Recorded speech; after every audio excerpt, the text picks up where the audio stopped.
In 1991, Disney had unbreakable rules. Every animator and narrator was bound to follow them. But then, Robin Williams walked into the recording booth.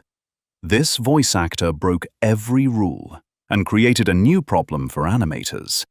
That was kind of a breakthrough movie, and of course Robin Williams added an element to animation that I don't think we've heard before. Blow this popsicle stand!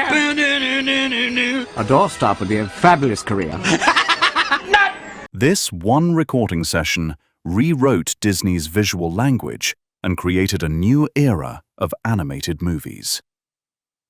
Genie of the... Before Robin Williams and his famous Genie, Disney was in its Renaissance era.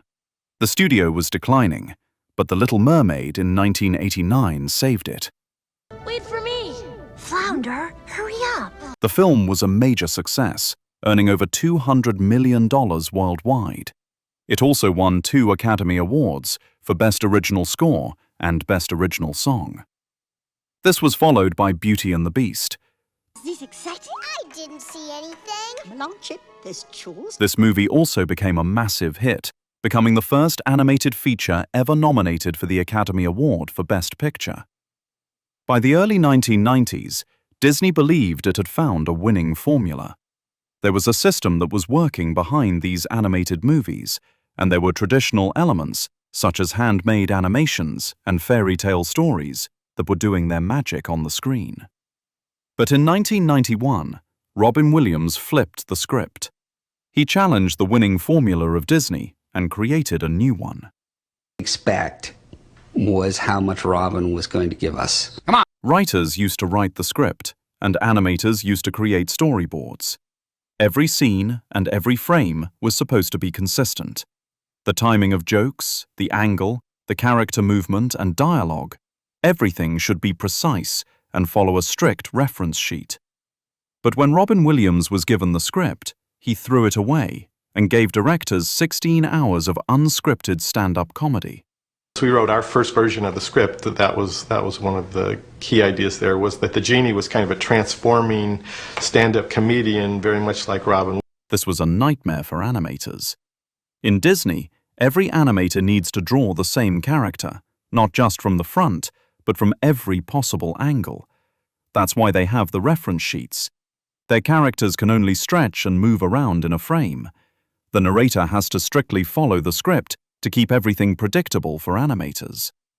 Once they have the recording, they will draw the facial expressions and hand movements of characters. For this, they rely on the narrator.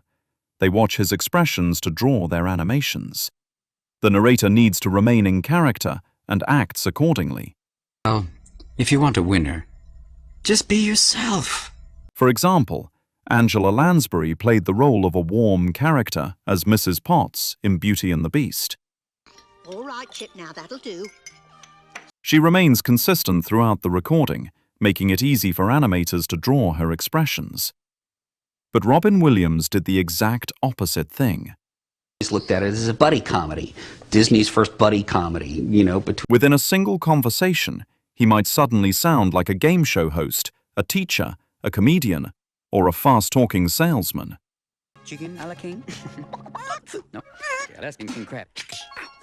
I hate when I do that. Caesar salad. Et tu brute? Nope. Aha. To make a prince. This voice actor mimicked various celebrities, such as Arnold Schwarzenegger. What would you wish of me?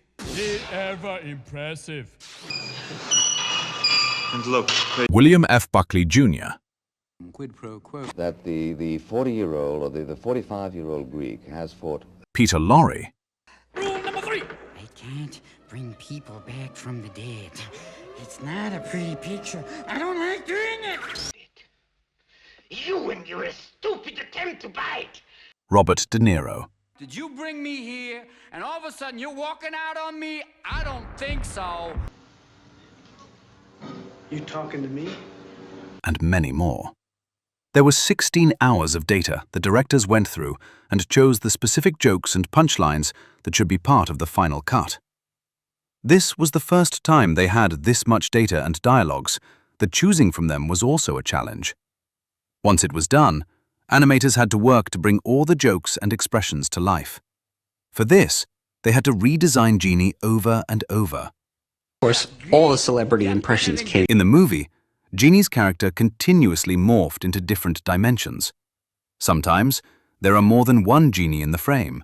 Sometimes, it had to change his face within the same dialogue. Animators realized that Robin Williams' acting and humor were perfect for Genie.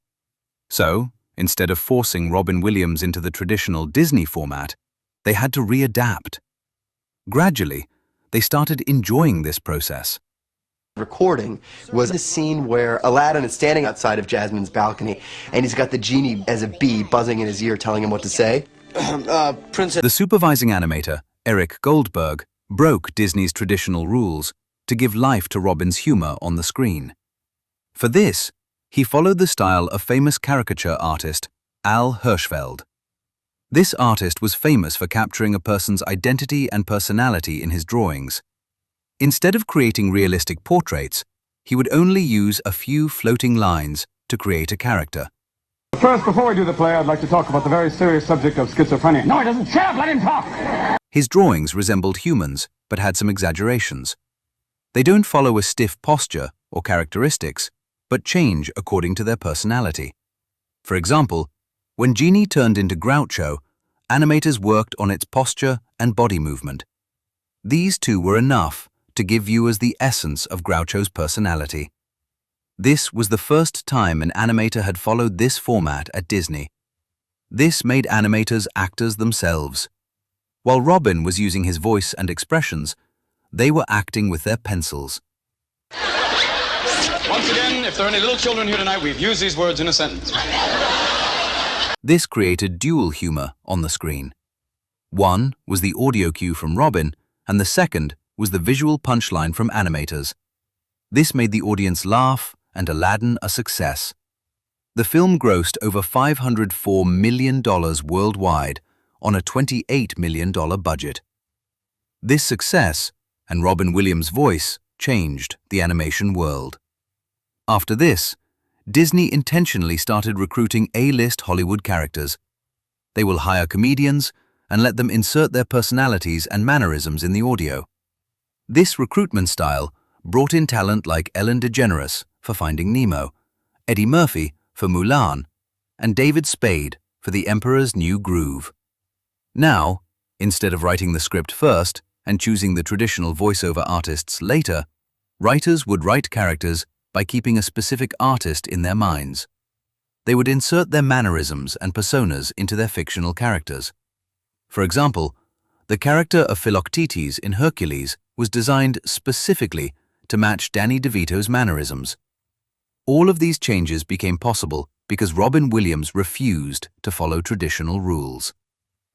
What are your thoughts about him and Genie's character? Share with us in the comments section and subscribe to our channel if you love such stories and character analysis.